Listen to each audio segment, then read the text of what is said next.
우리 크리스찬은 상황을 외면하거나 무시하는 존재가 아닙니다. 간혹 여러분 많이 들어보셨을 거예요. 저도 어려서부터 교회에서 자라면서 이걸 위로로 하시는 거죠. 근데 어려움을 당하는 성도에게 괜찮아, 그거 별일 아니야, 이렇게 말씀하시는 분들 참 많이 봤어요. 근데 그게 별로 위로가 안 되더라고요. 나는 너무 힘들고 아픈데 별일 아니래요. 믿음의 사람들은 우는 거 아니래요. 믿음의 사람들은 염려하는 거 아니래요. 근데 내 안에서는 지금 그러한 일들이 일어나고 있잖아요. 크리스찬은 상황을 외면하거나 무시하는 존재가 결단코 아닙니다. 그럼 상황과 조건, 지금 우리 안에 일어나고 있는 이러한 일들은 무엇이냐? 따라합시다. 인식의 대상이다. 아는 거죠. 인지하는 거죠. 깨닫는 거죠. 그래, 나한테는 이런 문제가 있어. 지금 나한테는 이런 심각한 점이 있어. 하나님, 나 지금 이렇게 힘들어요. 나 지금 이런 고민이 있어요. 이런 문제가 있어요. 하나님, 난 이런 어려움이 있어요. 인식하는 겁니다. 단 그 문제에 압제당하거나 집중하지는 않습니다. 우리는 우리의 기도를 들으시고 역사하실 하나님께 집중하는 존재입니다. 이것을 구분하는 것이 사실 영성이고 지혜인 것입니다. 믿음의 사람일수록 철저한 상황 인식을 바탕으로 하나님께 집중하는 모습이 나왔습니다. 수많은 인물들이 있지만 믿음의 조상하면 누구죠? 아브라함이죠. 하나님께서 자녀의 약속을 주셨는데도 100세가 되도록 자식을 낳지 못했습니다. 그럼 아브라함이 상황을 외면했냐, 무시했냐? 그렇지 않습니다. 오히려 철저한 상황 인식을 가졌습니다. 어떻게 가졌습니까?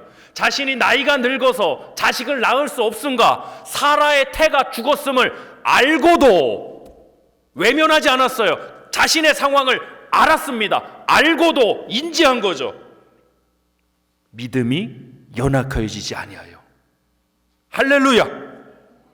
정확한 상황 인식을 바탕으로 내 문제를 가지고 역사하실 하나님을 바라보기 시작했다는 것입니다. 이것이 건강한 신앙의 모습입니다. 결코 여러분, 신앙이 우리의 현실, 우리에게 다가온 이 상황들을 외면하고 무시하는 것이 건강한 신앙이 아닙니다. 그대로 인정하는 겁니다. 우리 가정에 이런 아픔이 있습니다. 우리 공동체에 이런 문제가 있습니다. 아프지만 인정하는 겁니다. 그리고 그 문제에 붙들리지 않고 하나님을 바라보기 시작할 때 역사가 나타날 줄 믿으시길 바랍니다. 오늘 설교의 제목처럼 인식의 대상과 집중의 대상을 구분할 필요가 있습니다. 사실 매우 중요한 문제죠. 이 상황 인식과 집중의 대상이 뒤바뀌어서 문제고 올바른 상황 인식을 갖지 않아서도 문제입니다. 사람이 갑자기 큰 일을 만나거나 큰 스트레스를 받으면요, 자기가 무엇을 집중하고 있는지가 나옵니다. 저 사람들이 나한테 뭐에 대해서 뭐라고 얘기하는가? 혹시 내 이야기 하는가? 이런 거에 집중하는 사람들이 나옵니다. 또 나한테 손해가 되나? 나한테 이득이 되나 안 되나? 이런 것에 집중하는 사람들의 모습이 나옵니다. 갑작스러운 일을 만나면요, 큰 사건을 만나면. 근데 저와 여러분은 이렇게 나오길 원합니다. 우리가 집중하는 건 하나님이니까. 하나님의 뜻은 무엇인가? 예수님이라면 어떻게 하셨을까? 우리가 집중하는 것이 나올 수밖에 없다는 사실입니다. 저를 따라서 한번 선포해 보겠습니다. 우리가 처한 상황이나 조건은 시작, 인식의 대상이다. 우리가 믿는 하나님은 집중의 대상이다. 할렐루야. 여호사밧 왕과 남유다 백성의 유명한 기도가 있습니다. 오직 주만 바라보나이다. 그 기도의 내용을 보면 철저한 상황 인식, 철저한 상황 파악과 철저한 집중의 대상인 하나님께 기도하는 모습이 나옵니다. 모든 역사 현장에 이것이 나옵니다. 상황을 외면하고 무시하지 않았어요. 우리 말씀 한번 보겠습니다. 역대하 20장 12절로 13절입니다. 함께 합독하도록 하겠습니다. 역대하 20장 12절 시작. 우리 하나님이여 그들을 징벌하지 아니하시나이까? 우리를 치러오는 이 큰 무리를 우리가 대적할 능력이 없고 어떻게 할 줄도 알지 못하옵고 오직 주만 바라보나이다 하고 유다 모든 사람들이 그들의 아내와 자녀와 어린이와 더불어 여호와 앞에 섰더라. 아멘. 12절 다시 한번 보시죠. 하나님이여 그들 징벌하지 아니하시나이까. 우리를 치러 오는 이 큰 무리를 우리가 대적할 능력이 없고 어떻게 할 줄도 알지 못하였고. 이게 무엇입니까? 상황 인식입니다. 여호사밧 왕과 남유다 백성들은 자기 자신들이 감당할 수 없는 문제임을 정확히 인식했습니다. 이렇게 상황 인식이 올바라야 돼요. 이렇게 하지 않았죠. 아이고 저기 아무리 큰 대적들이 쳐들어와도 우리는 하나님의 선민이니까 괜찮을 거예요. 충청도 버전으로 이렇게 하지 않았다는 거죠. 상황을 무시하지 않았다는 거죠. 그거 별일 아니야. 이렇게 하지 않았다는 거죠. 하나님 지금 우리의 민족에게 큰 문제가 있습니다. 큰 어려움이 있습니다. 감당할 능력이 없습니다. 어떻게 할 줄도 알지 못하겠습니다. 정확한 상황 인식을 바탕으로 하나님께 기도가 나왔습니다. 상황을 외면하는 게 크리스찬의 모습 아닙니다. 무시하지 마세요. 여러분, 그거 쉬운 일 아닙니다. 힘든 일입니다. 무거운 짐이실 것입니다. 상황 인식이 올바른 가운데 하나님께 집중했습니다. 함께 선포해 볼까요? 오직 주만 바라보나이다. 시작. 아멘. 이것이 반대로 되는 사람들이 있습니다. 집중해야 될, 주만 바라봐야 될 하나님을 집중하지 못하고 인식해야 될 상황에 집중해서 그 상황 안에 갇혀버리는 겁니다. 그 상황에 압도되어 가는 것입니다. 여러분, 이것을 구분해야 됩니다. 이것은 인식의 대상이에요. 나의 경제적 문제, 우리 가정의 문제, 질병의 문제, 이것은 인식의 대상이야. 맞아, 나에겐 이런 문제가 있어, 이런 고민이 있어. 오직 주만 바라보나이다. 우리는 정답을 알지 못합니다. 이 찬양 아시나요? 내일 일은 난 몰라요. 하루하루 살아요. 불행이나 요행함도 내 뜻대로 못해요. 내일 일을 우린 모릅니다. 우리는 정답을 아는 존재가 아니라 해답을 아는 존재입니다. 해답이 무엇입니까? 우리 하나님이 역사하신다는 해답입니다. 우리 스스로 정답을 써내는 게 우리 인생이고 신앙이 아닌 것입니다. 우리는 상황을 정확히 인식해서 하나님 앞에 기도할 것입니다. 하나님, 나 이렇게 힘들어요. 하나님, 우리 공동체에 이런 어려움이 있습니다. 맞습니다. 우리가 이런 어려움을 겪어왔습니다. 그러나 주님만 바라보겠습니다.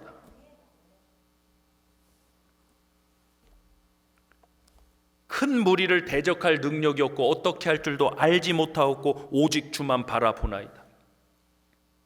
대적할 능력이 없고 어떻게 할 줄도 알지 못한다는 걸 아는 것이 바로 정답이었습니다. 그렇지 않습니까? 내가 모른다는 것을 아는 것이 정답이었습니다. 내가 감당할 능력이 없다는 것을 아는 것이 정답이었죠. 아멘? 우리 페이스 교수님이 강의 중에 자주 말씀하시는 게 있습니다. 모르는 것을 모르고 있다. 내가 모르는 것을 모르고 있다. 굉장히 깊이 있는 말씀이에요. 우리가 모르는 것을, 내가 모르고 있다는 것을 아는 것이 큰 힘이 되는 것입니다. 약함이 아닙니다, 여러분. 하나님, 나는 모르겠습니다. 도대체 이 문제를 어떻게 해결해야 될지 나는 모르겠습니다. 나는 감당할 능력이 없습니다. 이것을 아는 것이 정답이라니까요. 할렐루야. 사람들은 그런데 내가 모르고 있다는 걸, 내가 감당할 능력이 없다는 걸 인정하지 않으려고 합니다. 왜 그럴까요? 약해 보이니까 그러는 거 아닙니까? 아닙니다. 약할 곧 그때가 강함입니다. 내 힘으로 감당할 수 없어요. 하나님, 나는 도무지 모르겠어요. 하나님 도와주세요. 이것이 정답을 아는 거죠. 지난 금요 찬양 예배 때도 제가 한 주간 받은 놀라운 은혜와 기적에 대해서 우리 성도님들과 나눴습니다. 지금 아시다시피 저희 어머니가 매우 위중한 상태에서 그 약을, 표적 치료제를 복용하시는데 약 효과가 없다고 2배로 약을 처방을 했습니다. 한 알 드시던 걸 2배로. 그 약이 한 알만 처방받으실 때 한 달에 약값이 600만 원. 근데 2배로 됐으니까 한 달 약값이 1200만 원. 저 그걸 어떻게 감당합니까? 10,000불이 넘습니다, 한 달에.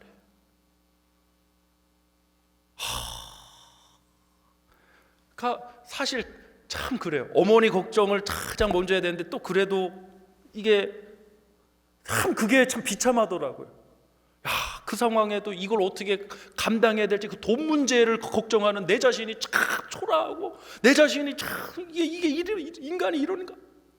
근데 또 현실이라는 상황 앞에 한 달에 1,200만, 그걸 어떻게 감당합니까? 이 기도가 절로 나오더라고요. 하나님, 나는 어떻게 할 줄도 알지 못하겠고 감당할 능력이 없습니다. 하나님만 바라봅니다. 제가 어찌해야 되겠습니까? 이틀 뒤에 한국에서 소식이 들려왔습니다. 한국 교회 성도님께서 우리 어머니 약값을 대신 지불하셨답니다. 참, 이런 은혜가 어디 있습니까? 이럴 때는 아멘이 좀 세게 나와야 됩니다. 전 정말, 여러분, 제가 저희 집에 이제 저 어머니하고 저밖에 없기 때문에 이제 저희 어머니를 케어해야 되잖아요. 저 어머니 질병의 문제도 고민인데 물질의 문제까지 이렇게 같이 나가니까 야, 이거는 정신을 못 차리겠더라고요. 저 좀 살 좀 빠져 보이지 않습니까? 여러분, 다이어트의 최고는 운동이 아닙니다. 염려 근심입니다. 염려 근심 던져줬는데도 살이 찌신다, 축복받은 유전자입니다. 사람이 염려 근심이 있으면 살맛을 잃어버리기 때문에 입맛도 같이 잃어버립니다. 진짜 힘들더라고요. 근데 하나님이 이틀 만에 저에게 놀라운 은혜를 주셨어요.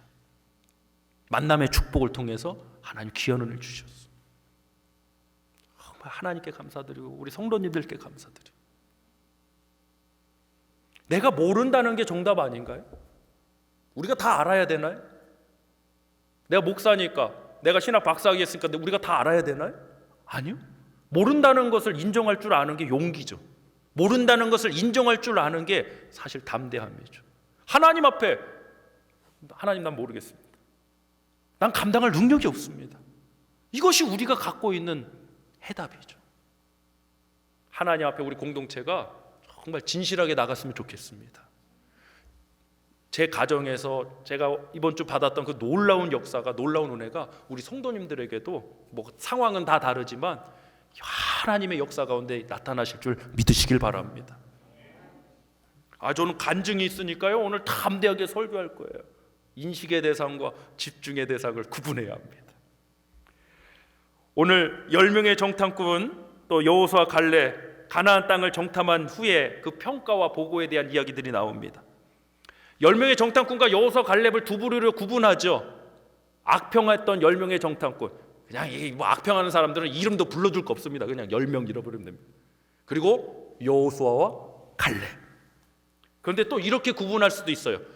하나님이 집중의 대상인 사람인가, 안악자손 거인들, 상황과 조건이 집중의 대상인 사람들, 이렇게 두 부류로 구분할 수도 있어요. 자, 우리 말씀 찾겠습니다. 민수기 13장 31절로 33절입니다. 합독합니다.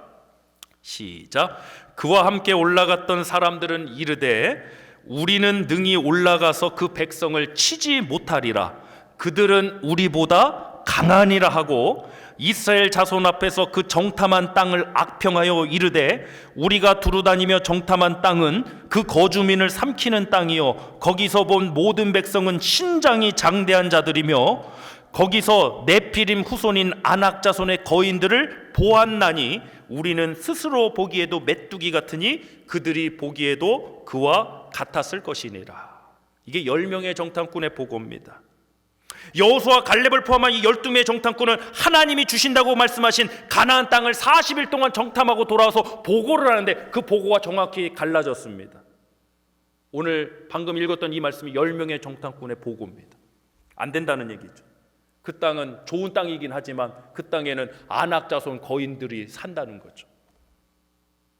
여러분, 빨리 지금 옆 사람이나 앞 사람을 빨리 집중해서 한번 보세요. 눈이나 코나 뒤통수나 한번 딱 집중해서 보세요.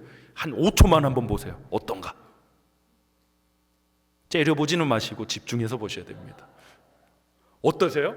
뭔가 사물을 하나 집중해 보이면 어때요? 이제는 그게 점점 커져 보이죠.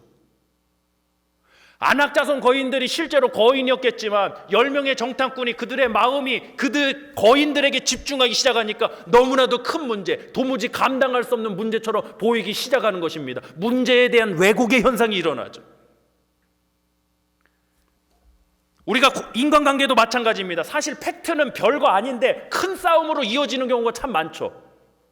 저도 목회하면서 경험 못 해봤지만 한국의 어떤 교회들에서는 점심에, 오늘 우리 간이 잘 맞나 모르겠네, 점심에 국을 하는데 주방에서 두 권사님이 싸움이 나셨대요. 한 권사님은 짜다, 한 권사님은 싱겁다. 짜면 어떻게 하면 됩니까? 물 더 부으면 되고, 싱거우면 어떻게 하면 됩니까? 이게 왜 싸울 일입니까? 그럼 거기서 싸우시고 끝나야 되는데 또 하필이면 그 두 권사님의 남편분들께서 그 교회 장로님들이신 거예요. 또 집에 가서 말씀하셔갖고 또 장로님이 만나갖고 한판 붙으셨네. 또 장로님들이 붙어갖고 거기서 안 끝나고 이게 또 교회에서 김장로파 이장로파 갈라져갖고 교회가 또 두 쪽이 나버려.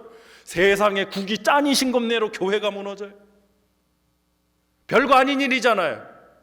근데 왜 이렇게 큰 문제가 되었습니까? 집중하니까요. 작고 사소한 문제라 보일지라도 우리가 집중하기 시작하면 그것은 큰 문제가 되어버려요. 여러분, 문제에 집중하지 마세요. 하나님께 집중하세요. 네피림 후손이고 안악자손 거인들이 덩치가 컸을 것입니다. 제가 한번 성경에 나오지 않지만 제 해석을, 제 상상력을 동원해서 해석해 보겠습니다. 아니, 사람이 아무리 커도 어떻게 메뚜기처럼 보입니까? 왜곡이죠. 비약이죠. 말도 안 되는 비약이 일어났어요. 저희 사는 아파트에 화단이 앞에 있습니다. 벌도 날아다니고, 우리 윤희야 맨날 학교 가는데 이거 벌 피해서 다니라고 난리예요. 도마뱀들도, 조그만 도마뱀들도 기어다녀갖고 잡아갖고 막 하면 새 여자가 난리가 납니다. 막 흔들면 막 도망가고 난리가 납니다. 그 또 하나가 달팽이들이 그렇게 많아요. 그냥 막 기어다녀요. 근데 저희 아이들이 덩치가 어마어마하게 큰데 그 달팽이들이 무서워갖고 요러고 저러고 피하고 다녀요. 달팽이 입장에서는 저희 아이들의 발자국이 얼마나 두렵겠습니까? 좀 웃기게 생각해서, 제 상상력이에요. 안악자손 거인들이 제일 무서워하는 게, 등치만 컸지 무서워하는 게 메뚜기면 어떡할 거예요? 그렇지 않습니까? 10명의 정탐꾼이 저들은 거인이고 우리는 작으니까 우리는 스스로 보기에도 메뚜기 같을 거예요. 아니, 안악자손 거인들한테 물어본 거 아니잖아요. 그럼 안악자손 거인들이 정말 무서워했던 게 메뚜기면 어떡할 거예요? 그 또 하나 생각해 보죠. 이거는 얼마든지 추정 가능합니다. 소문이 좀 퍼지지 않았을까요? 당시에 안악자손 거인들이 모여갖고 반상회하고 난리 나지 않았을까요? 대책회의하고 난리 나지 않았을까요? 소문이 막 퍼져나가니까. 그래서 혹시나 그들도, 안악자손 거인들도 받지 않았을까요? 12명의 정탐꾼, 여호사 갈렙 포함해서 정탐꾼들이 와갖고 자신의 땅들을 요러고 정탐하는 걸 보지 않았을까요? 난리 났다, 안악자손 거인들 난리 났다. 야, 애굽을 무너뜨렸던 저 히브리 민족이 와갖고, 야, 덩치도 우리보다 적은데 어떻게 애굽 군대를 무찔렀을까? 저 사람들은 도대체 얼마나 강한 사람이냐, 이렇게 생각하지 않았을까요? 전 충분한 생각이라고 저는 상상해 봅니다. 안악자손 거인들이 그렇게 말한 것도 아닌데 자기들 스스로 보기에도 메뚜기 같았을 거라고 자신들을 비약합니다. 왜 이럽니까? 인식의 대상과 집중의 대상을 구분하지 못해서 그렇습니다. 할렐루야. 아니, 여러분 보세요. 고대 사회에 힘세고 덩치 큰 사람이 나쁜 땅 살겠습니까? 좋은 땅 살겠습니까? 좋은 땅 살죠? 야, 그럼 보고를 하려면 제대로 해야지. 야, 우리가 가보니까 저기 안악자손 거인들이 있는데 진짜 그 땅에 살더라. 그 땅은 분명히 노른자 땅이다. 좋은 땅이다. 힘세고 등치 큰 사람들이 제일 좋은 땅 살지 나쁜 땅 살겠냐. 우리 저 땅 가자. 하나님이 우리에게 주셨다. 할렐루야. 물론 저도 그 자리에 있었으면 뭐 별반 다르지 않았을 겁니다. 근데 그런 생각 충분히 가능한 거잖아요. 근데 그 상황에 집중이 돼갖고 그 안악자손 거인들의 그 큰 모습을 보고, 제가 볼 때는 오히려 그들이 히브리 민족이 다가오는 걸 두려워하고 있었을 텐데, 여리고성에 그 소문이 퍼졌던 것처럼 그 안악자손 거인들 사회에서도 분명히 히브리 민족에 대한 소문이 났을 텐데, 애국 군대를 무찌르고 탈출했다는 그 놀라운 소식이 들려졌을 텐데, 그들과 함께 하시는 여호와에 대한 소문이 분명히 났을 텐데, 그들은 믿음의 생각을 갖지 못했다는 거죠. 이제 우리의 상황으로 돌아옵시다. 우리 성도님들 힘든 상황, 어려운 시기 맞습니다. 쉬운 문제 아닙니다. 인정합시다. 그리고 하나님께 집중합시다. 할렐루야, 할렐루야. 하나님께 집중했던 여호수아 갈렙의 모습 한번 보겠습니다. 민수기 14장 6절로 9절입니다. 합독합니다. 시작. 그 땅을 정탐한 자 중 눈의 아들 여호수아와 여분네의 아들 갈렙이 자기들의 옷을 찢고 이스라엘 자손의 온 회중에게 말하여 이르되 우리가 두루 다니며 정탐한 땅은 심히 아름다운 땅이라 여호와께서 우리를 기뻐하시면 우리를 그 땅으로 인도하여 들이시고 그 땅을 우리에게 주시리라. 이는 과연 젖과 꿀이 흐르는 땅이니라. 9절. 다만 여호와를 거역하지는 말라. 또 그 땅 백성을 두려워하지 말라. 그들은 우리의 먹이라. 그들의 보호자는 그들에게서 떠났고 여호와는 우리와 함께 하시느니라. 그들을 두려워하지 말라 하나. 아멘. 우리 말씀 요약 두 번째 나누겠습니다. 집중의 대상은 하나님이십니다. 우리 첫 번째 했죠? 상황과 조건은 인식의 대상입니다. 두 번째, 집중의 대상은 하나님이십니다. 여러분의 포커스를, 여러분의 마음을 하나님께 집중하시길 바랍니다. 죽은 자도 다시 살리시며 없는 것을 있는 것으로 불러 역사하시는 하나님. 나도 지금 물질 문제, 질병의 문제로 그렇게 힘든데 우리 담임 목사님께 이번 한 주간 그런 역사가 있었구나. 하나님, 저도 잘 모르겠습니다. 저 역시도 감당할 능력이 안 됩니다. 주님만 바라봅니다. 주님 도와주세요. 어려움 중에 있는 우리 성도들을 도와주세요. 어려운 길을 걸어가고 있는 우리 가정들을 도와주세요. 집중의 대상은 하나님이십니다. 우리 역대하 말씀에서 남유다와 여호사밧 왕의 오직 주만 바라보나이다, 인식의 대상과 집중의 대상 말씀 찾아봤고요. 또 하나 아사라는 왕이 있었습니다. 이 평가가 좀 갈리긴 하는데 우리 역대하 14장 8절로 11절에 아사 왕에 대해서 나옵니다. 한번 보겠습니다. 8절 시작. 아사의 군대는 유다 중에서 큰 방패와 창을 잡는 자가 30만 명이요. 30만. 베냐민 중에서 작은 방패를 잡으며 활을 당기는 자가 28만 명이라. 합이 58만 명. 그들은 다 큰 용사였더라. 9절. 구수 사람 세라가 그들을 치려하여 군사 100만 명과, 그러니까 두 배죠. 지금 적들은 58만 대 100만, 두 배. 100만 명과 병거 300대를 거느리고 마레사의 이름에. 그러니까 보세요. 지금 아사왕의 군대는 방패 들고 활을 당기는데 여기는 병거를 끌고 온대요. 그러니까 무슨 차이냐? 총 갖고 싸우는데 미사일 쏘는 거와 같은 상황입니다. 좀 쉽게 표현을 하자면 총 들고 싸우는데 우리의 대적들은 미사일을 쏘는 거예요. 이게 전쟁이 됩니까? 숫자도 우리보다 많고 무기도 우리보다 훨씬 뛰어난데 이 전쟁이 어떻게 되겠어요? 그래서 어떻게 했는가 보세요. 10절부터 시작. 아사가 마주 나가서 마레사의 스바다 골짜기에 전열을 갖추고 아사가 그의 하나님 여호와께 부르짖어 이르되 여호와여, 힘이 강한 자와 약한 자 사이에는 주밖에 도와주리가 없사오니 우리 하나님 여호와여, 우리를 도우소서. 우리가 주를 의지하며 주의 이름을 의탁하였고 이 많은 무리를 치러 왔나이다. 여호와여, 주는 우리 하나님이시오니 원하건대 사람이 주를 이기지 못하게 하옵소서 하였더라에. 아멘. 11절 다시 한번 보세요. 아사가 그의 하나님 여호와께 부르짖었죠. 힘이 강한 자와 약한 자 사이에는 주밖에 도와주리가 없습니다. 누가 강한 자라는 거예요? 대적들이 강한 자고 우리는 약한 자라는. 상황 인식이 제대로 됐습니까? 안 됐습니까? 됐죠. 상황을 외면하고 무시했습니까? 아니죠. 상황을 그대로 파악했습니다. 정확히 파악하고 그랬기 때문에 하나님 도와주세요라는 기도가 나왔던 거예요. 오히려 상황을 외면하고 무시할수록 하나님께 온전히 맡기지 못하는 겁니다. 사랑하는 성도 여러분, 여러분의 상황을 정확히 인식하십시오. 인정하십시오. 쉬운 일 아닙니다. 힘든 문제입니다. 저도 하루하루가 정말 살얼음 걷는 그런 기분이었습니다. 지금도 마찬가지고. 행여나 밤에 이 전화기가 울리면 심장부터 쿵쾅 쿵쾅.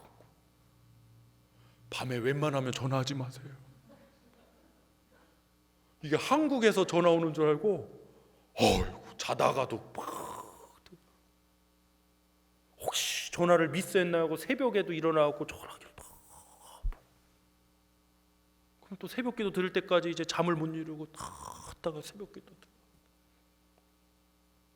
그 상황을 지금 몇 달째 하고 있습니다. 쉬운 일이 아니더라고요. 제가 힘으로 감당할 수 없는 문제더라고요. 어떻게 할 줄 도저히 모르겠더라고요. 그래서 이 기도가 나오더라고요. 오직 주님만 바라봅니다. 주밖에는 나를 도와줄 분이 없습니다. 우리 가스펠 용납교회 공동체, 지금 여러분의 상황은 무엇입니까? 어떤 어려움에 직면하고 계십니까? 뒤로 물러가거나 외면하지 마십시오. 우리의 문제를 그대로 가지고 우리 집중의 대상인 하나님께 나가서 하나님 주님만 바라봅니다. 강한 자와 약한 자 사이에는 주님밖에 도와주리가 없습니다.